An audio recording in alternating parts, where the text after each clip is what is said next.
Bismillahirrahmanirrahim. Assalamualaikum warahmatullahi wabarakatuh. Alhamdulillahi rabbil alamin, wassalatu wassalamu ala asyrafil mursalin sayyidina Muhammadin wa ala alihi wa sahbihi ajma'in. Allahumma aslih ummata Muhammadin sallallahu alaihi wasallam wa farrij an ummati Muhammadin sallallahu alaihi wasallam warham ummata Muhammadin sallallahu alaihi wasallam وانشر واحفظ وأيدنا هداة الله في العالمين بحق محمد صلى الله عليه وسلم. وقال تعالى في قرآنه العظيم: أعوذ بالله من الشيطان الرجيم. بسم الله الرحمن الرحيم. وما أمروا إلا ليعبدوا الله مخلصين له الدين حنفاء ويقيموا الصلاة ويؤتوا الزكاة وذلك دين القيمة. وقال النبي صلى الله عليه وسلم في حديثه الشريف: إن الله لا ينظر إلى أجسامكم ولا إلى صوركم ولكن ينظر إلى قلوبكم. فقال الشيخ تاج الدين بن عطاء الله السكندري: الأعمال سورة قائمة أرواحها وجود سر الإخلاص فيه. صدق الله العظيم وصدق رسوله الكريم ونحن على ذلك من الشاهدين الشاكرين والحمد لله رب العالمين. Pertama sekali mari sama-sama kita merafakkan puji syukur kehadirat Allah Subhanahu wa taala yang telah memberikan nikmat sehat kepada kita semua, sehingga alhamdulillah pada malam hari ini dapat kita meneruskan kajian kitab kita, yakni kitab Hikam Jawi. Berharap mudah-mudahan Allah Subhanahu wa taala memberikan kemudahan untuk memahami apa-apa yang insyaallah kita akan kaji ini. Seterusnya Allah membimbing dan menuntun kita untuk dapat melakukan dan menjalankannya ke dalam kehidupan kita keseharian. Amin ya rabbal alamin. Salawat dan salam mari kita haturkan kepada junjungan alam Nabi besar Muhammad sallallahu alaihi wasallam yang telah mentarbiah dan mengajarkan kepada kita bagaimana mendekatkan diri kepada Allah sedekat mungkin sehingga kita dapat menjadi hamba Allah al-muttaqin al-muqarrabin. Berharap mudah-mudahan Allah Subhanahu wa taala mempertemukan kita dengan baginda Rasulullah sallallahu alaihi wasallam, keluarga beliau dan juga para sahabat beliau dan orang-orang saleh lainnya di kemudian hari. Amin ya rabbal alamin. Qiraatul Fatihah khasatan hadiyatan li Syekh Tajuddin bin Athaillah Sekandari Al-Fatihah. A'udzu billahi minasyaitonir rajim. Bismillahirrahmanirrahim. Alhamdulillahi rabbil alamin arrahmanir rahim maliki yaumiddin. Iyyaka na'budu wa iyyaka nasta'in ihdinas siratal mustaqim siratal ladzina an'amta 'alaihim ghairil maghdubi 'alaihim waladdallin. Amin. Terima kasih. Alhamdulillah pada malam hari ini masih kita terus meneruskan kajian kita terkait dengan kitab Hikam Jawi. Malam hari ini insyaallah tajuk yang ingin kita bahas persoalan segala aktiviti kita itu akan benar, akan lurus tergantung pada keikhlasan kita. Jadi ikhlas merupakan kunci dari semua apa yang ingin kita lakukan, bermakna atau tidak bermakna di sisi Allah Subhanahu wa taala. Asy-Syaikh mengatakan dalam kitabnya, al-a'malu suratun qa'imatun arwahuha wujudu sirrul ikhlasu fiha. Pekerjaan apa sahaja itu akan tampak dari sisi keikhlasan yang kita berikan, yang kita lakukan. Tampak maknanya di sini akan terhitung oleh Allah Subhanahu wa taala sebagai amal yang khair, yang baik, tergantung dari keikhlasan yang kita berikan. Karena itulah kemudian Allah Subhanahu wa taala dalam surah Al-Bayyinah tadi mengatakan bahwa wa ma umiru illa liya'budullaha mukhlishina lahuddin. Aku tidak memerintahkan kalian semuanya illa liya'budullaha, kecuali untuk beribadah kepada Allah mukhlishina lahuddin, dengan benar-benar dengan penuh ketulusan dan keikhlasan. Lahuddin hunafa wa yuqimus shalah. Hunafa di sini artinya adalah bagaimana kita menjadi orang yang bersih, orang yang suci, orang yang tazkiyah di dalam hati kita, tanpa ada campuran apa saja dalam niat dalam melakukan ibadah pada Allah Subhanahu wa taala. Wa yuqimus shalah, yang kedua perintahnya adalah mendirikan sembahyang. Wa yu'tuz zakah, dan membayar zakat. Wa dzalika dinul qayyimah. Kalau tiga hal itu dapat kita lakukan, maka agama kita sudah dikatakan agama yang sempurna, agama yang baik, agama yang diterima oleh Allah Subhanahu wa taala. Bermula segala amal itu, segala rupa yang berdiri dan segala ruhnya itu diperoleh sir al-ikhlas di dalamnya. Jadi apa sahaja yang kita lakukan tanpa didasari dengan konsep ikhlas, la yuqbal, tidak akan dapat diterima Allah Subhanahu wa taala. Kita datang ke masjid untuk sembahyang berjamaah dengan ikhlas, yuqbal. Tidak ikhlas, la yuqbal. Mengapa tidak ikhlas? Kita mungkin merasa terpaksa datang kemari, kita mungkin ada sesuatu yang ingin kita tuju kemari, ini tidak ikhlas. Maka perlu kita lihat dulu apa definisi ikhlas itu. Di dalam konsep ini Syekh Tajuddin bin Athaillah mengatakan, al-ikhlasu tarkul amali li ajlin nas riya'an. Jadi ikhlas itu maknanya adalah meninggalkan activity ibadah, kalau kita meninggalkan activity ibadah karena takut riya, ini ikhlas. Artinya apa? Mafhumnya bahwa melakukan ibadah mestinya adalah inna salati wa nusuki wa mahyaya wa mamati lillahi rabbil alamin. Jadi tidak ada alasan apapun kita lakukan ibadah kecuali hanya kepada Allah. Tarkul amali li ajlin nasiriyaan, tinggalkan sikap riya di dalam beribadah. Hilangkan sifat menunjuk-nunjuk diri kalau kita melakukan ibadah. Kita membaca Al-Quran di masjid, mungkin kita membaca di sana, semua orang melihat ke arah kita. Kalau dalam hati kita ada perasaannya bahwa saya sedang beribadah membaca Al-Quran agar dapat dilihat oleh orang lain, maka ini maknanya sudah la yuqbal, tidak akan dapat diterima Allah Subhanahu wa taala.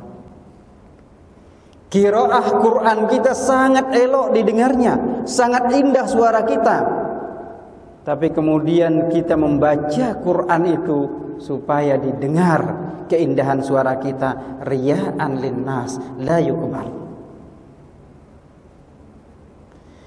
Kemudian ikhlas itu maknanya juga adalah ayyu'afikallahu ta'ala anisyirki warriya. Allah mengampunkan segala apa kesalahan kita kalau melakukan sesuatu dengan riya atau melakukan sesuatu dengan syirik, dengan konsep ikhlas. Jadi kalau kita melakukan keikhlasan, maka apa saja itu Allah makbulkan. Maka terusan kitab ini menyerupakan Syekh radhiyallahu anhu segala amal itu dengan segala rupa. Coba tadi, al-a'mal suratun, pekerjaan yang kita lakukan adalah bentuk. Ibaratnya satu tubuh kita, inilah tubuh badan kita, kan kelihatan bentuknya. Yang menghidupkan badan kita apa? Ruh. Kalau tidak ada ruh, berarti kita mati. Ini sama dengan ibadah. Ibadah itu dia bentuknya seperti badan manusia. Kalau tidak ada ruhnya, dia akan mati. Ibadah yang kita lakukan Kalau tidak dengan ikhlas, itu ruhnya ibadah ikhlas. Kalau kita tidak melakukan ibadah dengan ikhlas, maka dia mati. Mati maknanya la yuqbal, tidak diterima. Ngaleh saja kita dapatnya. Allah tidak menerimanya. Maka Rasulullah SAW dalam hadisnya mengatakan apa? Semua amal ibadah itu halikun. Jadi kullun nas, semua manusia halik, akan celaka. Kullun nasu halikuna illal alimun. Kecuali yang tidak celaka, yang tidak hancur, yang tidak rusak, yang tidak habis di sisi Allah Subhanahu wa taala adalah alimun, orang yang tahu, orang yang paham, orang yang mengerti ilmu, maka dia akan menjadi orang hebat. Wal alimuna halikun, tapi ingat, hati-hati, orang berilmu pun celaka. Illal amilun, kecuali orang berilmu ini melakukan, menjalankan, mempraktikkan ilmu yang dia miliki. Allah dalam Al-Quran misalkan mengatakan tadi bahwa a'udzu billahi minasy syaithanir rajim. Bismillahirrahmanirrahim. Ya ayyuhalladzina amanu hal adullukum ala tijaratin tunjikum min adzabin alim. Tu'minuna billahi wa rasulihi wa tujahiduna fi sabilillahi bi amwalikum wa anfusikum dzalikum khairul lakum in kuntum ta'lamun.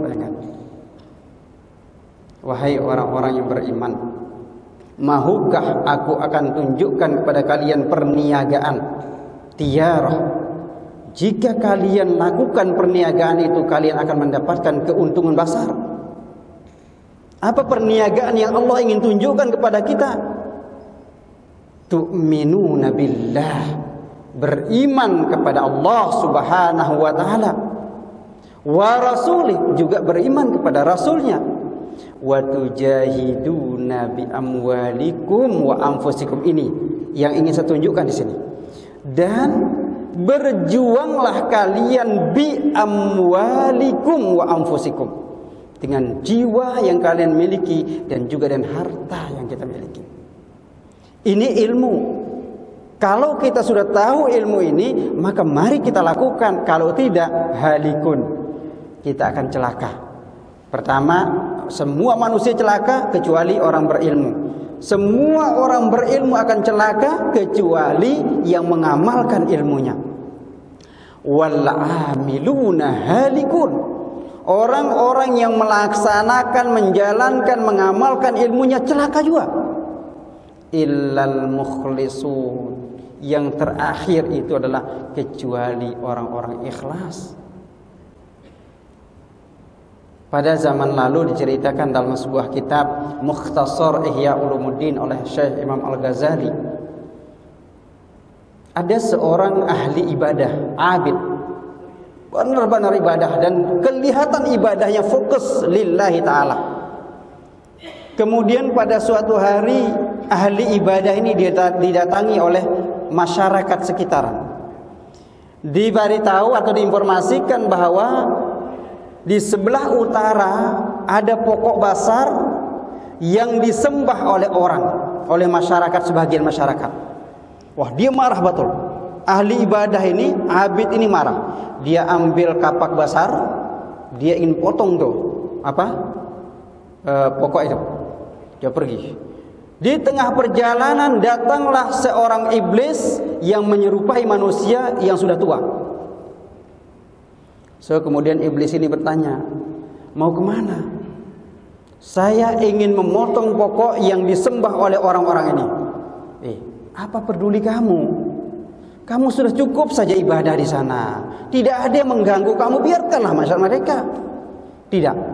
Saya ingin potong pokok ini karena itu sudah merusak akidah dari masyarakat.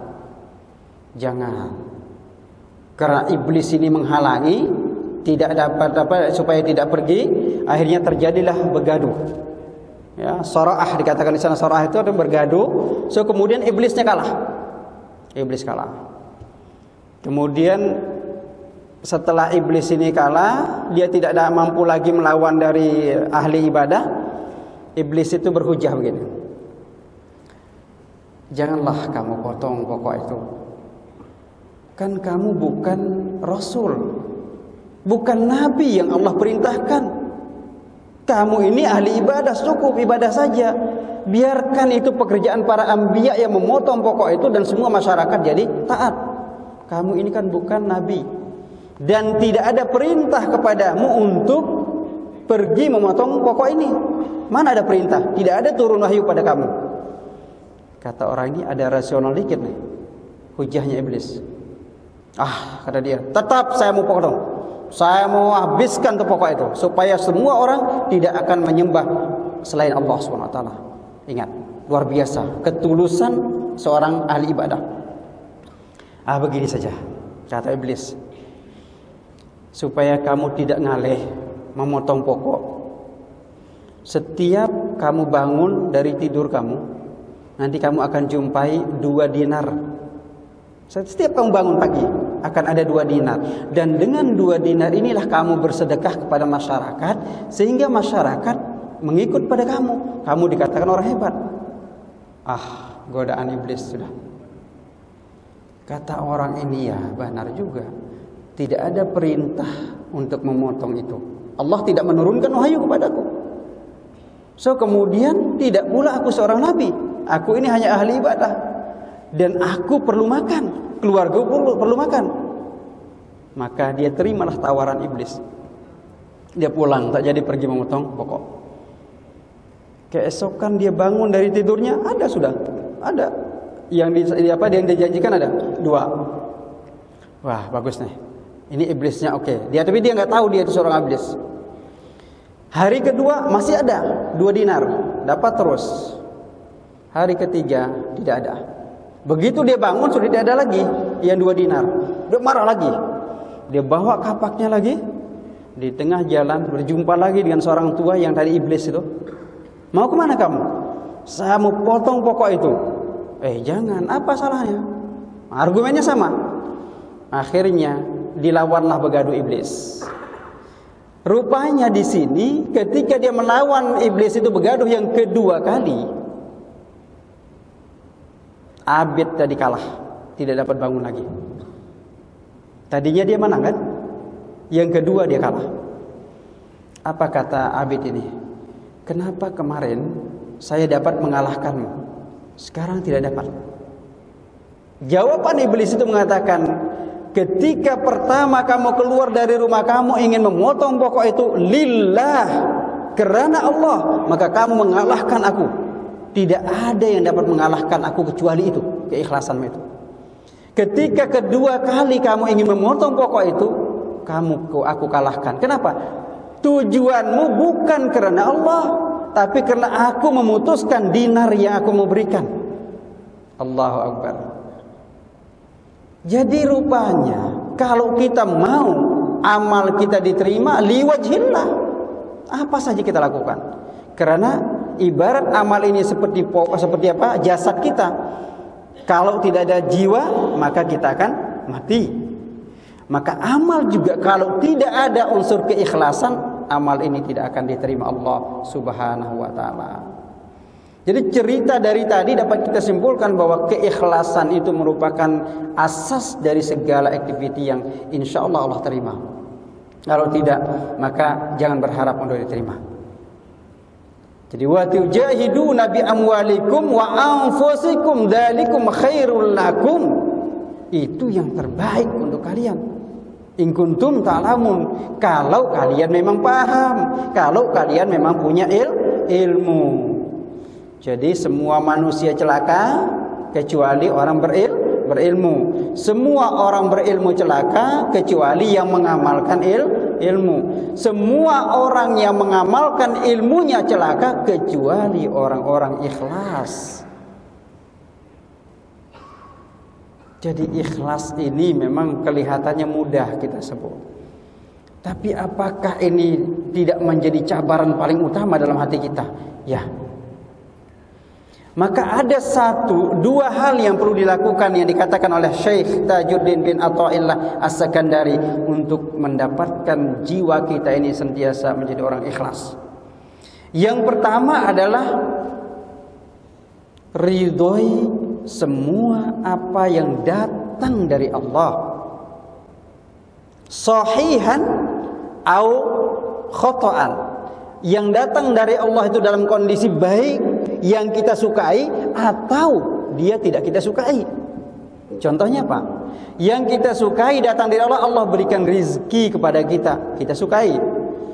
Yang kita tidak sukai, Allah berikan ujian melalui musibah, kita tidak sukai. Padahal kedua-dua ini datang dari siapa? Allah. Allah yang menganugerahkan kita.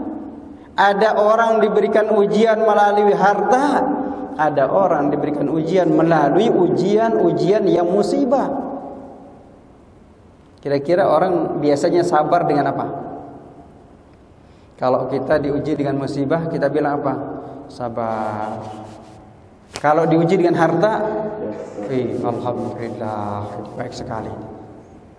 Dan kita lupa sang pemberi rezeki. Wallahu akbar. Ini yang sering kita lupakan.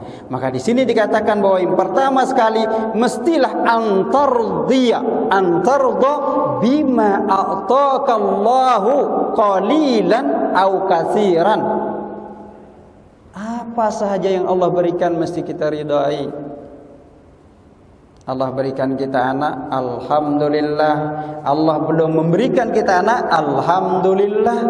Mesti disyukuri. Allah berikan apa saja yang kita miliki sekarang ini, itu adalah media kita berserah diri pada Allah Subhanahu wa taala. Nah, kalau ini sudah kita lakukan kunci pertama ini, insyaallah keikhlasan itu dengan sendirinya akan datang. Yang kedua, orang yang akan mendapatkan nilai ikhlas di dalam dirinya, di dalam ibadahnya adalah ketika kita syukuri apa yang Allah anugerahkan kepada kita. Asyukru dalam konsep kitab Tanbih Al-Ghafilin mengatakan apa? Syukur itu bitalatati anwa, dengan 3 hal. Yang pertama, asyukru bil qalbi. Syukur dengan hati. Bagaimana kita bersyukur dengan hati? Bersyukur dengan hati itu maknanya adalah supaya kita menerima apa-apa yang dibawa oleh Rasulullah SAW melalui dibawa oleh Rasulullah melalui malaikat Jibril itu. Diterima. Itu yang pertama. Yang kedua, asyukru bil lisan. Bersyukur dengan lisan. Dengan lisan ini apa? Ucapkan alhamdulillah.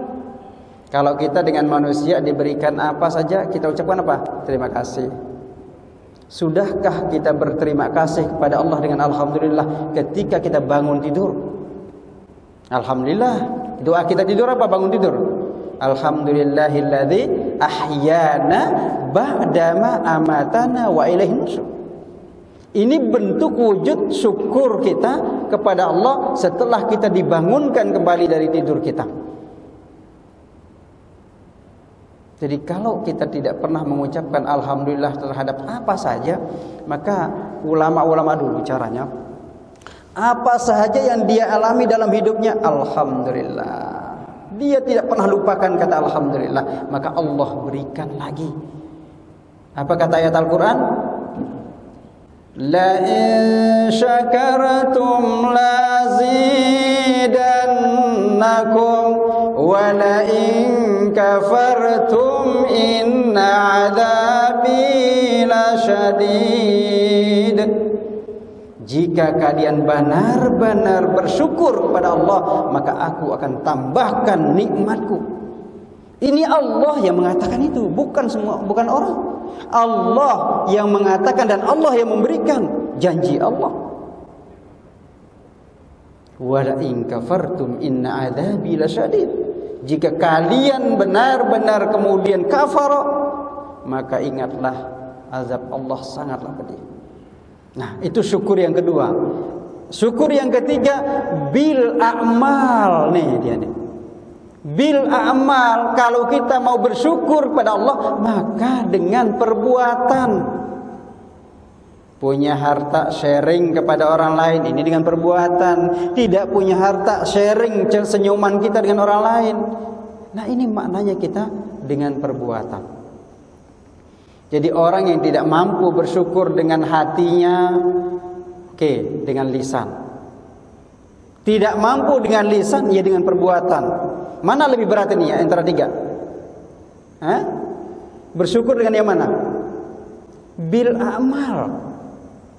Qalb itu kan tidak ada ukurannya. Alhamdulillah, saya yakin Allah turunkan itu semua. Saya yakin. Ini syukur kita. Dengan lisan kita mungkin agak berat, tapi dengan qalb luar biasa. Kalau sampai dengan hati kita tidak dapat bersyukur, kita ini apa sebenarnya?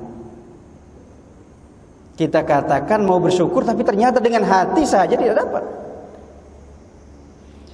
So kemudian kalau sudah dua hal tadi, ar-ridha bi qadaillah, kemudian asyukru li ataillah. Nah, ini syaratnya. Kemudian kita akan menjadi orang yang mukhlisina lahuddin, orang-orang yang akan mendapatkan keikhlasan di sisi Allah Subhanahu wa taala. Nah, kalau orang sudah ikhlas, dia akan menjadi orang yang terbaik di sisi Allah Subhanahu wa taala. Nah, kemudian kalau kita memang seperti itu, dikatakan di sini bahwa ikhlas itu bukan Syekh di sini. Sahabat Abu Thalib radhiyallahu anhu mengatakan ikhlas itu dibagi dua. Tadi caranya mendapatkan dua kan? Ridho dan syukur. Sekarang Imam Ghazali mengatakan ikhlas itu ada dua. Yang pertama, ikhlas itu ikhlas orang yang mukhlisin. Wah, ini ada ikhlas orang mukhlisin. Apa maksudnya? Ikhlas kepada orang mukhlisin itu yaitu keluar daripada amalnya. Jadi begini. Orang mukhlisin itu dikatakan ikhlas yang pertama kalau dia melakukan pekerjaan karena Allah, dia tapi masih ada harapannya mendapatkan sesuatu. Masih ada harapannya mendapatkan sesuatu. Dia melakukan ibadah pada Allah roja'an lil jannah, berharap masuk surga, khaufan ilan nar, takut masuk neraka. Ini masih ada harapannya. Tapi itu ikhlas juga namanya. Tingkatan pertama. Kita di sini rata-rata, kalaupun kita sudah ukur ikhlas kita di sini, masih kita berharap Allah berikan upahnya berupa pahala, masuk surga, terhindar dari neraka. Yang kedua, dinamakan bahwa ikhlas orang muhibbin. Ikhlasnya para pencinta. Ikhlasnya para pencinta ini maknanya adalah dia benar-benar melakukan ibadah karena Allah, la yarju syai'an, tidak mengharapkan apa saja. Dia benar-benar melakukan itu karena Allah. Sehingga inilah yang ditunjukkan oleh Rabi'ah al-Adawiyah, misalkan di dalam satu konsep tasawufnya, dan soalannya atau syair yang dikemukakan adalah seandainya surga dan neraka itu tidak ada, masihkah kita akan beribadah kepadanya? Nah, ini tingkatan ikhlas pertama tadi, masih berharap kita kan? Masih, ya Allah, aku beribadah kepadamu, bahkan doa kita masukkan aku ke dalam surga Firdaus. Tapi tingkatan kedua sudah tidak melihat itu. Yang dilihat adalah dia connected langsung dengan Allah Subhanahu wa taala. Nah, kalau itu sudah diperolehi, dia berkomunikasi dengan Allah secara ikhlas, maka surga neraka, masuk surga takut neraka itu secara automatically, tanpa diharapkan itu sudah secara automatically dapat. Nah, jadi tingkatan derajat kedua inilah yang agak payah. Tapi kalau kita berusaha tidak ada yang payah. Mari kita mencoba berusaha dari sekarang. Menjadilah orang-orang ikhlas insya Allah dengan dua cara tadi. Ridho dengan semua ketentuan Allah. Syukuri semua apa-apa yang Allah anugerahkan kepada kita dengan tiga cara syukur. Bil qalbi, wabil lisani, wabil amal. Itu saja yang dapat kita sampaikan pada malam hari ini. Mudah-mudahan Allah Subhanahu wa taala memberikan kita menjadi orang yang ikhlas dan kita menjadi hamba-hambanya yang senantiasa berada pada dalam ridhonya. Amin ya rabbal alamin. Billahi taufiq wal hidayah. Wassalamualaikum warahmatullahi wabarakatuh.